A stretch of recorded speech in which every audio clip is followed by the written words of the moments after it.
Welcome to the Great Adventurers of Old Time Radio from Boise, Idaho. This is your host, Adam Graham.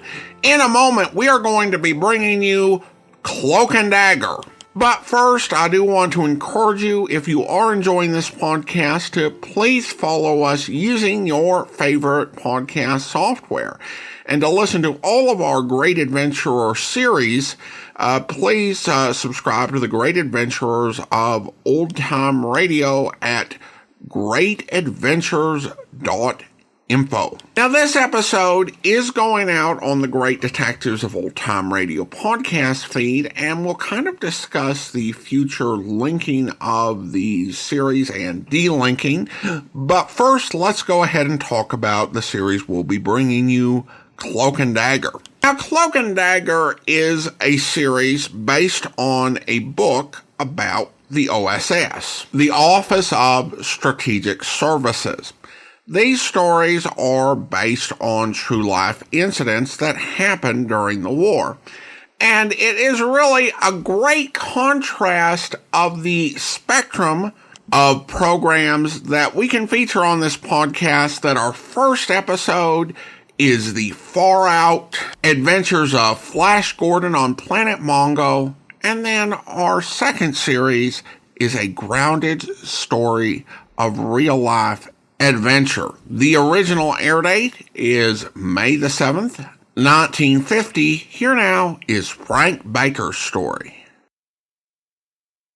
You're about to hear a new NBC presentation, Cloak and Dagger.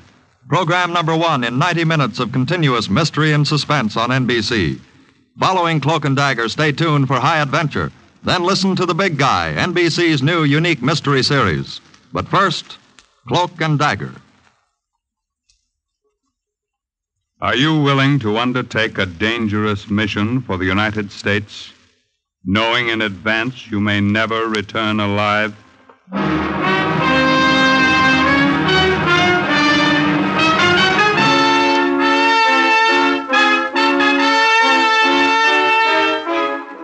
What you have just heard is a question asked during the war of agents of the OSS, ordinary citizens who to this question answered, yes.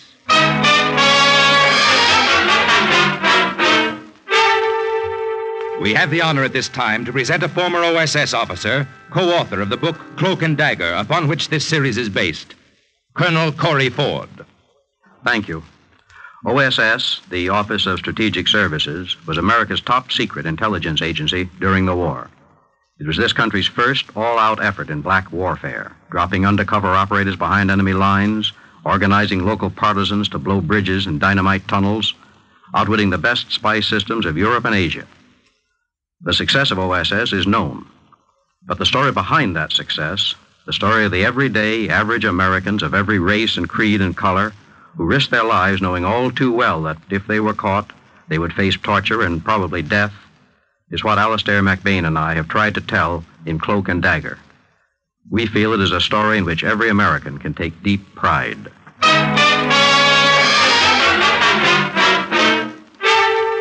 The National Broadcasting Company takes you behind the scenes of a war that nobody knew. This is Cloak and Dagger. My name is Friedrich Schmidt. I'm a German soldier. I had a medical discharge from the Army. I was in the 268th Infantry Division. My family was killed in an air raid near Berlin. My name is Friedrich Schmidt. I'm a German soldier.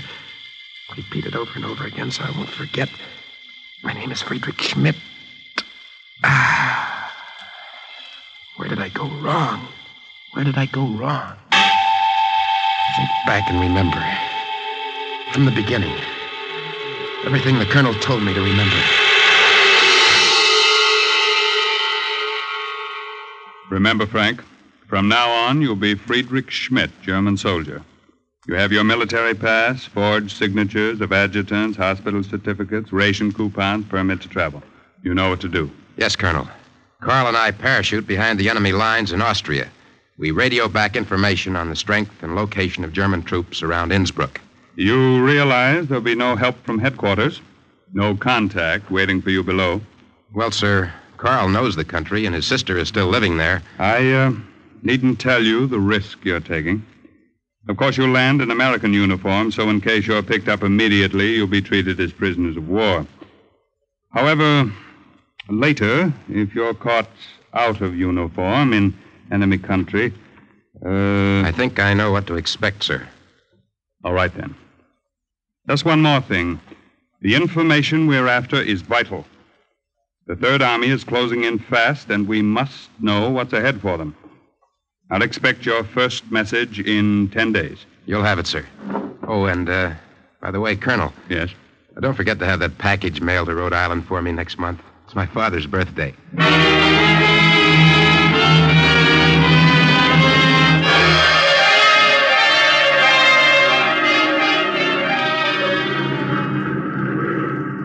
Cigarette, Frank? Thanks, Carl.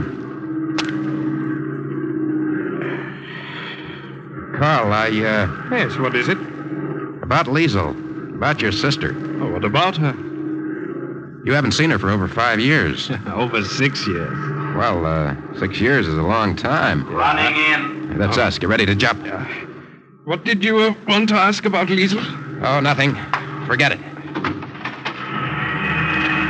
Ready, number 1. Ready. Jump. I'll see you downstairs. Ready, number 2. Ready. Good luck, Frank. Go.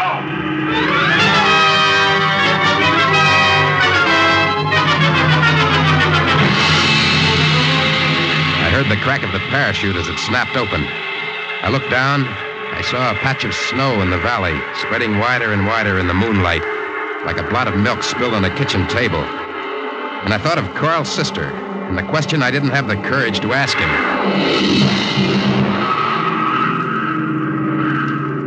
You all right, Frank? Yeah, I'm okay. Well, we made it. The first step. Yeah. You got everything? The radio all right? Just checked it. Nothing broke. Good. There goes the plane. Yeah. Heading back. He's gone. Let's go while it's dark.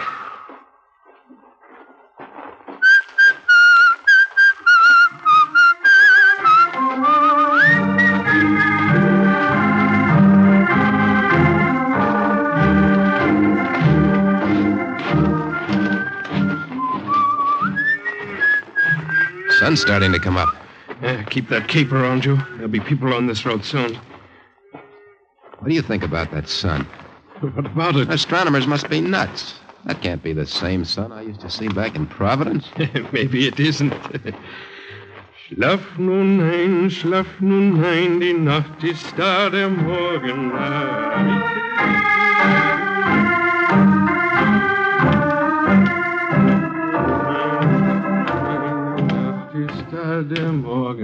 Hey, what is that? You've been singing that for hours. What is that, a kid's lullaby? I made it up. Oh? Made it up for Liesel when she was a little girl. I used to sing her to sleep with it. Oh. Frank, Yeah? on the plane, before we jumped, there was something you wanted to ask me about her. What was it? Listen. Here comes a cart. Watch your cape. Don't let the wind blow it. Yeah. Heil Hitler. Good morning, Fräulein. Hi, Hitler. Guten Morgen. How many kilometers until the railroad station? About 2 kilometers. Feeling down. Dankeschön. Good, only 2 more. This rucksack weighs a ton. Hope there's no standing room on that train. I hope there aren't too many German officers. Come on.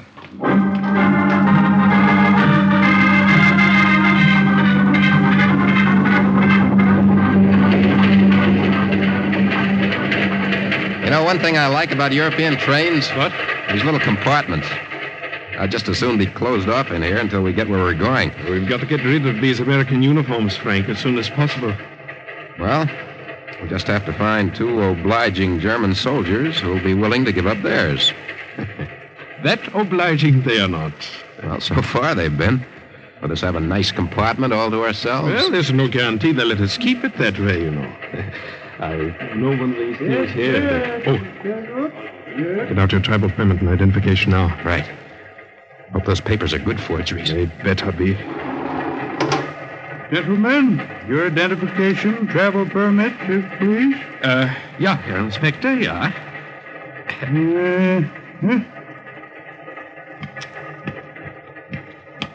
Now, yours, if you please, Herr Lieutenant. Here you are. Yeah. Here are your papers, Herr Lieutenant. These seem to be in order. Dankeschön. How much longer till we get there? About 30 minutes. You think he was suspicious? Well, he didn't act it. Just the same if anyone else comes. If you have to take off your cape, take it off in one motion. Your jacket with it. We might get away with a khaki shirt. Our luck's held out so far. Maybe nobody will come. Let's hope so. See you, Salzburg, Here comes company. Here comes trouble. May I share your compartment, gentlemen? Yeah, of course, Herr Hauptmann. It's stuffy in here. Why don't you remove your capes? Well, it was so cold in the snow country. We're both of us just back from there. It will take us time to thaw out. Join me in some schnapps, gentlemen. Danke. And you? Dankeschön. These trains, either too stuffy or too drafty. They're all badly on down since the war. You warmer now? Oh, much. Then remove your capes. I perspire looking at you. Well, Go on, take them off. The Hauptmann is right. It is hot. Better. Much better. Are you going to Salzburg? no. Insing. Sure. You must forgive me. Perhaps it's the heat, perhaps too much of this bottle. But I'm going to stretch out in the empty compartment next door. I'd appreciate it if you gentlemen would wake me when we get off at your station. Well, I will be happy to. Well, then I'll see you again. You'll see me again and soon, Frank. Wait here with the radio. What are you going to do? Our friend was warm. I'll help him out by relieving him of his uniform. No, Carl, no. They'll find his body before we get to Listen to Insing. me. They'll find it on the roadbed 2 days from now. No, Carl, you can't take that risk. One of us in German uniform would help. Wait here.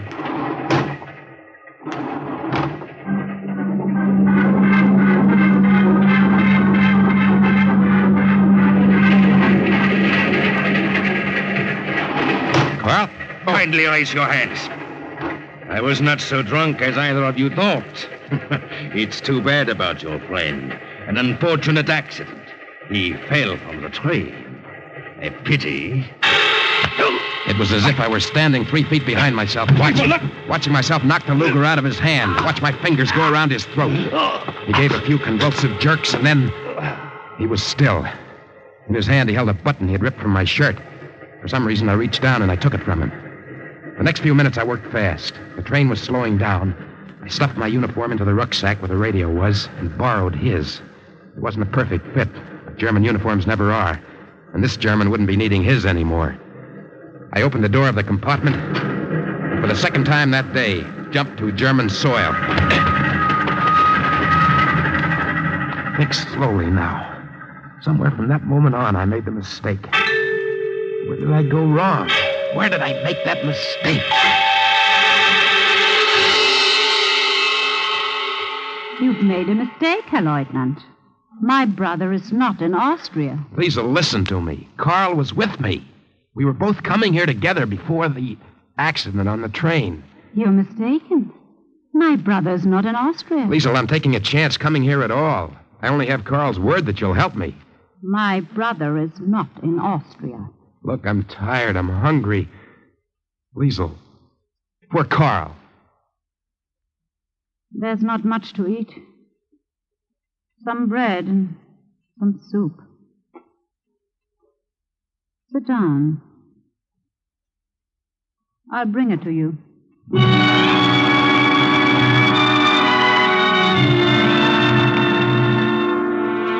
I watched Carl's sister as she went over to the stove. She was small and dark, and her hair was cut short and brushed back. It was fine, like soft baby hair. I felt so tired I wanted to brush my face against it. Here's your soup. Dankeschön. There's more in the pot if you want it.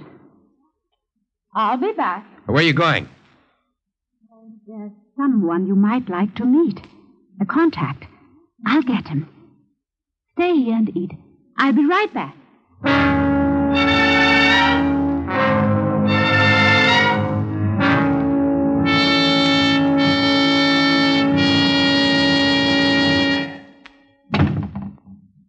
I see you finished the soup. Yeah.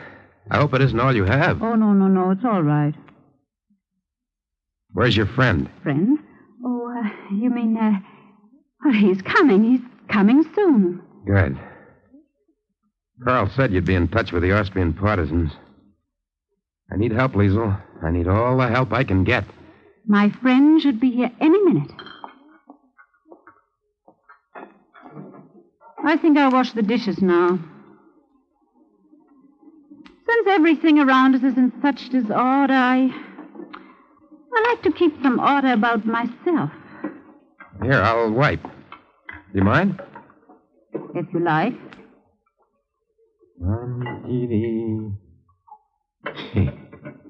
Why does this seem so funny? What? What's happened to the world when you start taking the crazy things for granted and the ordinary things seem out of tune with the rest of living? Like watching a woman doing the dishes, helping her. You don't seem tired anymore. No, I feel fine now. Fine. Schlaf nun ein, schlaf nun ein, Nacht ist da. How did you know that song? Carl. Carl was singing it. Oh, my Lord. Oh, Liesel, what is it? You're pale as a ghost. I didn't know. Oh, Lord, I didn't know. You didn't know what? What are you talking about? The Gestapo is coming. I told them you were here. What did you say? The Commandant, Gubner, he suspected me for a long time, but he's had no proof. I thought he had sent you to trick me. I was afraid. Are you telling me the truth? Yes. Are you telling me the truth now? I swear I'll shake it out of you if you don't... You've got to trust me. You have no one else to turn to now. You've got to trust me.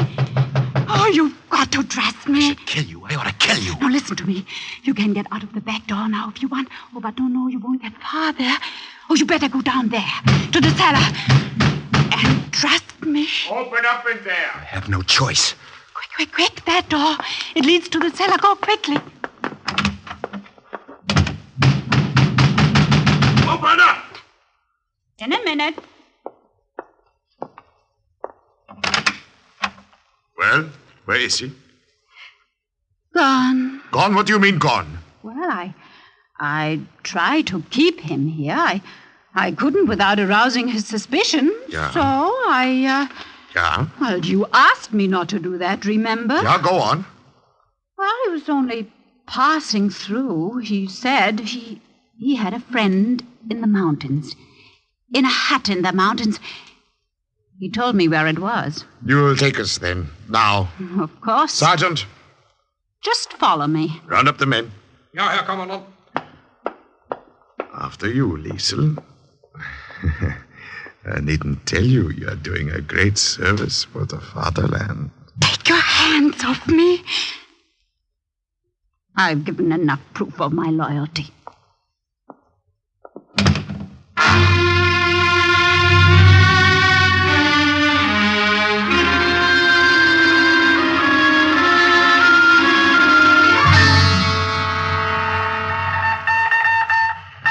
Corporal? Yes?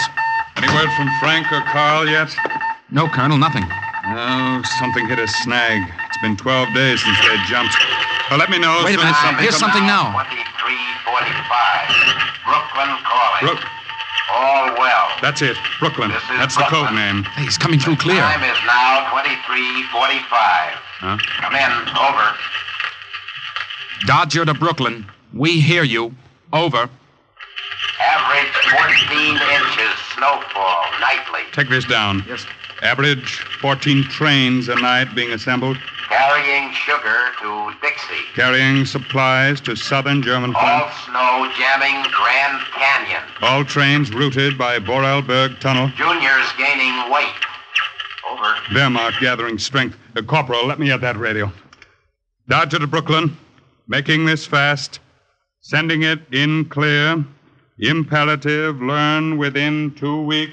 Disposition of all airborne troops and units within your area. Good night. Good luck. Over. Wilco, keep the home fires burning. Good night. Over and out. Well, that's the first one, Liesel. They got it. I haven't got much time. You heard him just 2 weeks. Oh, don't worry. We'll have the information. How nice it must be to be Liesel. So confident, so cool and sure. But I'm not. I'm afraid. I don't sleep at night. I'm afraid all the time. Oh, Freddie. Liesel.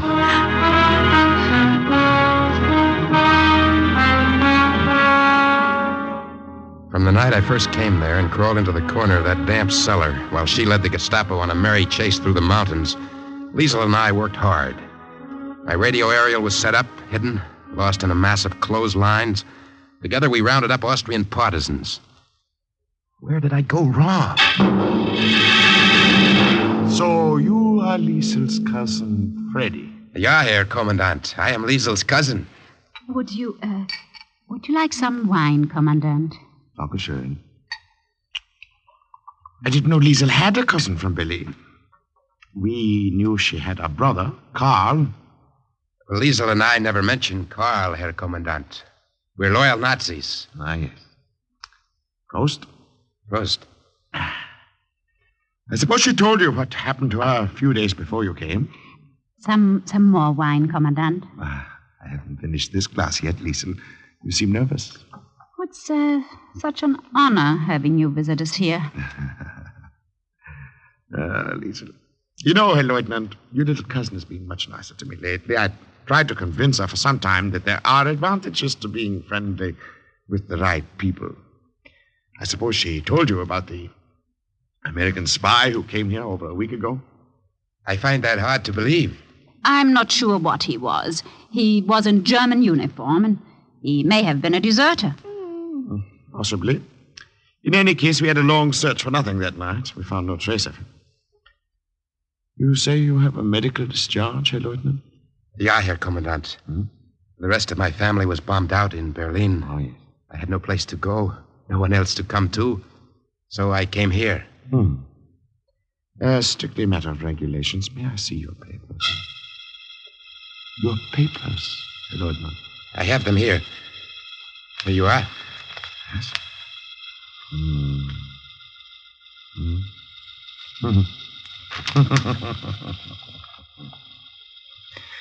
You know, Herr Lieutenant, this is the first time I've seen one of these filled out correctly.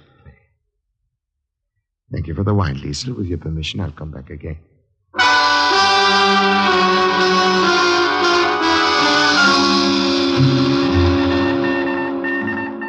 Brooklyn to Dodger. Heavy shipment of pianos to Dixie. Brooklyn to Dodger. Bricklayers Union schedule heavy meeting in Dixie. Brooklyn to Dodger. Maybe slight delay. Home team will travel. Over and out. What's the matter, Colonel? They must be closing in on him. Home team will travel. That means he's got to move the radio.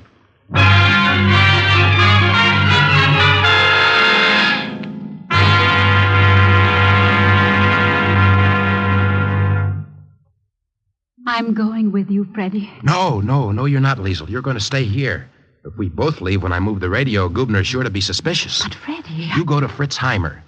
Tell him to send a courier to the other town. Tell him I'll be there tomorrow night. All right. Anything you say. Here. Let me sew on that button for you. No, it's all right. I'll do it.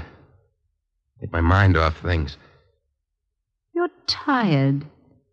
You work too hard. If the Allied Army's eyes close as you think, maybe it'll all be over soon. I'll be back.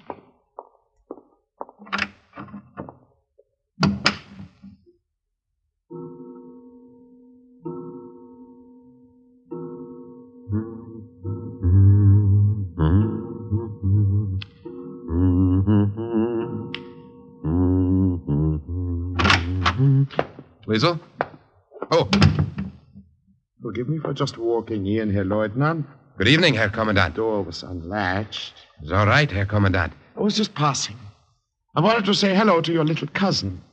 and invite her to dinner at my house tomorrow night. You think perhaps she will come this time?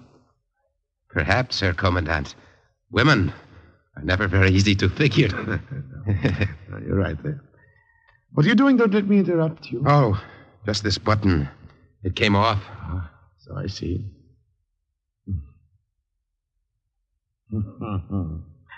Army training is so valuable. It teaches you so many things, even sewing on a button.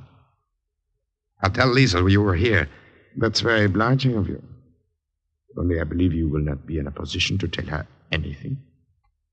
What's that? You have made just the little slip I have been waiting for you to make. You are under arrest. Friedrich Schmidt.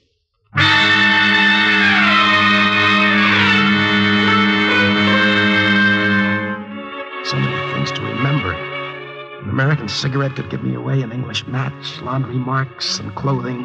Cut 'em out, patch 'em up, a little. Yes. Yes. Now I know where I made the mistake. The button. Americans sew them on in crisscross, Europeans in parallel. I was nervous and I forgot the button, and Gubner saw me. Get up. Come with me. You are wanted for more questioning. Your name. Your objective. Who sent you? Where are the American armies? My name is Friedrich Schmidt. Your name. The commandant asked your name. Your objective. Your objective. Who sent you? Who sent you? Where are the American armies? My name is Friedrich Schmidt. I'm a German soldier. Oh, God, throw him back in his cell.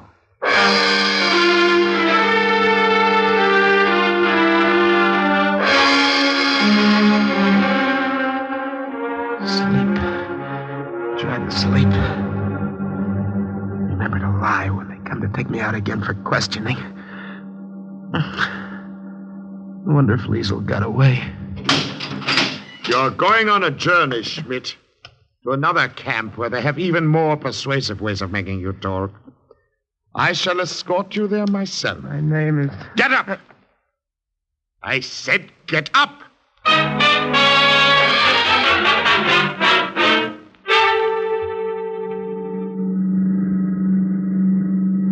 Driver, stop at that tavern on the right. Ja, Herr Kommandant. It's a pity, Schmidt. We shall share no more wine and little cakes with Liesel. I have something else in store for Liesel when I catch up with her.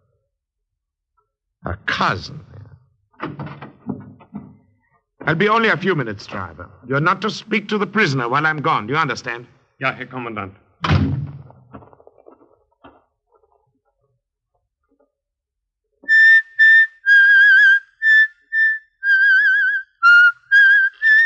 Frank, listen. He won't catch up with Liesel because she's with friends. Carl! So you think a little fall from a train could kill me? Herr Gubner wants to know where the American armies are. He'll find out soon enough. It was your messages, Frank, that brought them where they are. Carl, I don't believe it. Listen to me, Frankie. Listen to me. Our armies walked right into that Dixie front you told them about in your messages. Right now, they're only 20 miles north. I've got 1,500 partisans organized and ready to surrender the whole town and the mayor when they get there. It's impossible. You'll see. How did... Listen now. At the next fork of the road, there are friends waiting to take us through to the army. The three of us. 3 of us? Yes. I imagine you have a few scores to settle on the way with Herr Gubner.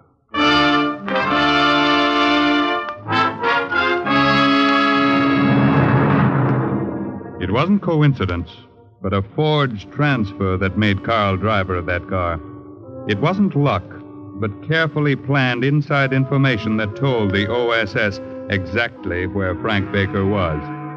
It led to his release, that closed the drawer finally on file number 2218 with the words, "Mission accomplished." And Carl's story? Carl's adventures, also based on actual incidents, is file number 2219 in next week's Cloak and Dagger.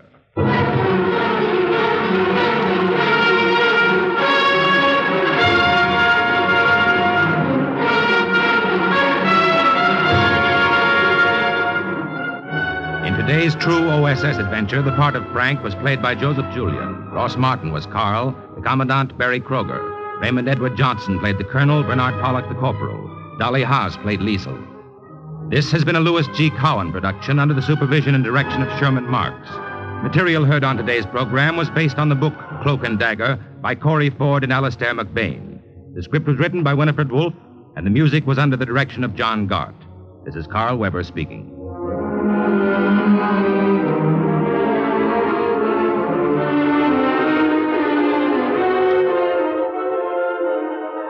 You have just heard the first of your new NBC Sunday afternoon mysteries. Stay tuned now for High Adventure, thrilling stories of action and suspense. Then be sure to hear The Big Guy, an exciting and different kind of detective. Now keep tuned for number 2 in NBC's new Sunday afternoon mystery lineup. Welcome back. A great espionage story with a surprising twist with Carl turning up alive. Now, I'd love to know how he got there and what happened to him, but alas, that particular episode of Cloak and Dagger is lost. But I think this particular story stands alone. I'll have to read the book, because I'm getting that. In fact, I probably should have bought that before we started the series. As an episode, it's a great start to the series. You have some of the best radio talent in New York here, including Joseph Julian, who is just an absolute stalwart of the New York radio acting community. He did a lot of work in the science fiction series produced by NBC in New York. And we heard him on Great Detectives so many years ago in Call the Police. And of course, we heard Carl Weber, a.k.a. Inspector Thorne, and the substitute Mr. Chameleon as our narrator. This is a tremendous series with some really big twists, such as him getting accidentally reported to the Gestapo and having to try to find a way around that. And then, of course, the detail that really got him was the button, which was a nice catch by the Commandant, but an understandable mistake given the situation he was in. It's really hard to keep track of everything. So again, a really good start to this series. It is an anthology series, so we will hear different actors and different characters each week. Now, I should say we have 19 more episodes of Cloak and Dagger to go through. What you can expect is that you're going to have a series like this, which would have been categorized as mystery, but don't really fit under the Great Detectives umbrella. They may have been the type of thing I said, no, I'm not going to play that. So after this, we will bring you Counter Spy, and then you'll have the intrigue and mystery of the Voyage of the Scarlet Queen, which will be coming to you probably in a few years.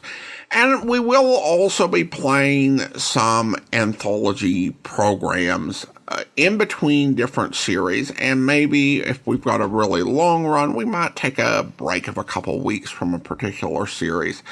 And the anthology programs will be things like radio adaptations of films that would fit into that same sort of category. And we're kind of doing it this way to promote the great adventurers of old-time radio on Great Detectives in a consistent way.